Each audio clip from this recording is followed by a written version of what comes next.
But I want to bring home a point. The question we started with is homosexuality destroying America? Well, no, it's the church. I mean, that's my big argument, that we have to have the right spirit. We need to fulfill the calling he has given us.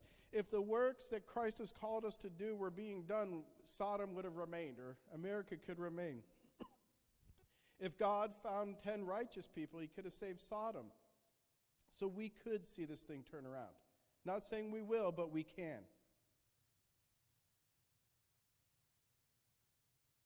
But part of it is figuring out how to restore the apostolic preaching.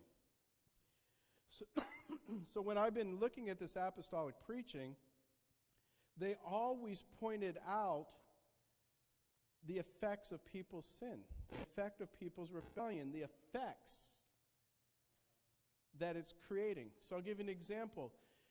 When we see school shootings, when we see the suicide rates increasing, when we see things like human trafficking, and the list goes on and on and on, of a lot of the immorality we're seeing, if we can connect it to people's understanding that this is the fruit of their values and worldview,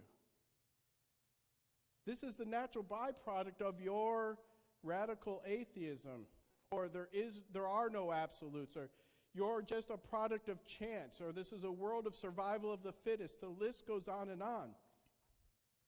But we have to reach their understanding and connect with the good things that they care about, not just bring judgmental criticism to them. Does that make sense? We have to have the right spirit, and with that right spirit, handle with care this difficult, challenging word. But part of the problem, especially in some of these areas, is that we do not care enough to pray and seek God because it's too much work. I'd rather feel self-righteous and judge them and blame them. America's falling because of all the wicked you gave us.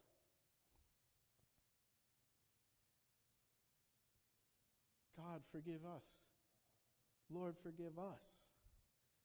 It's too much work. Lord, you mean you actually expect me to pray and study and seek you to get an answer for this situation?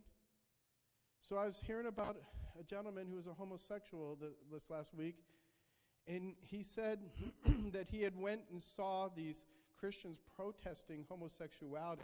He said, man, it was so hateful, I couldn't stand it. And he said, we already feel we're dirty. We already feel unclean. And we try so hard to get everybody to accept it because we feel so unclean. Now, I don't think that's every homosexual. I think that people are nuanced and there's many variations. And rather than generalisms, I think it comes down to personal relationships and personal one-on-one motives and reasons. But it gives you an image, doesn't it? That you don't know what's going on in a person's heart and soul.